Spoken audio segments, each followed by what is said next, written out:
The concept of grit is phenomenal. It changes and adapts. When passion and consistency of an individual's goals are encouraged and held over long periods of times, the intensity and enthusiasm of those goals builds endurance.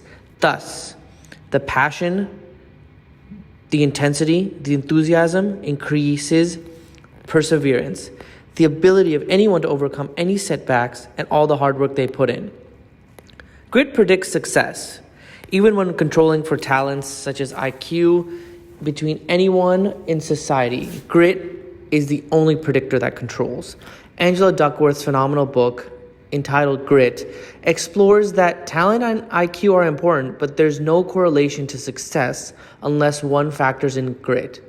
There's no sufficient predictor of high achievement better than that resiliency tactic, again, entitled Grit.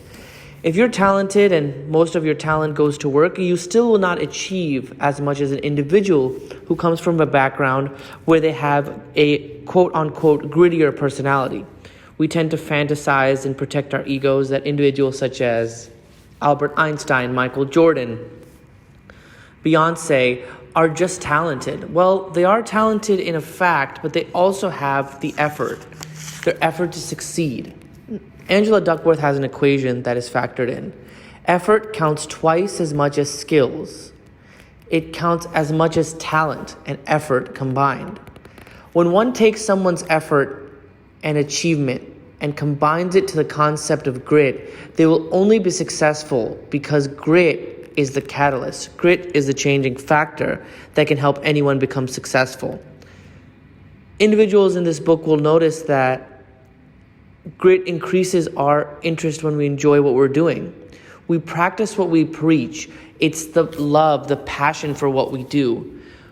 There is a purpose between what we want to achieve in life and what we want to live in life. And Duckworth's book delves into that idea. We want to work on our weaknesses and continue to successfully improve, but we also need to know that our lives, and just like the lives of others, matter greatly. The capacity for achievement, the capacity to do well are so important that we will do anything it takes to become successful. But again, we're not only successful when we notice that effort causes achievement. There is a grit scale that Duckworth proposes, and the scale is adaptive. When one level gets higher, the other level also gets higher, and thus the grit scale can increase. We know that there are components of grit that are extremely important, and one of them is practice. You have to practice. If you're not practicing, you will not achieve any task that you set out. Again, there is the concept of that purpose. We want to have a meaningful purpose, and we want to build that purpose. Once we have done these tasks, then we will have the idea of hope. Hope is a very resilient tactic that guides everything we do. Without that hope or that prosperity to be successful, we won't have true success. We won't achieve anything substantial. Finally, there's an environment for when grit grows and increases. These are extracurricular events that occur. They're organizational structural changes that occur when we're trying to understand grit. It all relates back to the main idea of what it really means to be successful. If I want to be successful in life, I need to have a background and understanding that I was not handed everything I have. I've either earned it or I've achieved it through gains that are valuable. Then and only then will I have the true power, the true earnings, the true metaphysical idea of that gritty personality. David Kahneman's Think Fast and Slow, written 2011, is an idea that has taken decades of research and that has actually caused him to win the Nobel Peace Prize. This novel explains the contribution of our current understanding of cognitive psychology and how it works with economics. Throughout the years, Kahneman and his colleagues work specifically to understand how individuals with two minds, one that is somatic and automatic and one that is passive, determines our behavior and how these two systems work together synonymously to tackle life and everyday challenges. Both the books have a central idea. The brain is developed into two systems. System one is a very fast and instinctive, emotionally driven system. It's reactive. It doesn't think. It just does. It's our automatic response to the world and our automatic response to stimuli. System 2, on the opposite side, is slower. It takes time, it has a logical understanding, and it has a purposeful being. This book specifically talks about the cognitive associations between these two systems and how they can help individuals work together to be successful at life. First and foremost, the book specifically develops what are the systems. So system 1 is fast. It's frequent. It has an idea and it focuses on that. So let's take the concept of math. 2 plus 2 equals 4. 1 plus 2 equals 3. It's relatively straightforward.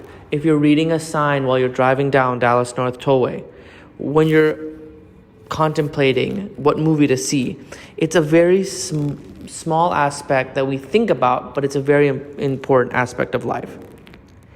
Kahneman works specifically to explain what System 2 is. System 2 is effortful. It takes a lot of hard work. It's logical. It's slow. It makes calculated decisions that are important, and it works together to brace individuals to understand what is specifically the task they're trying to accomplish.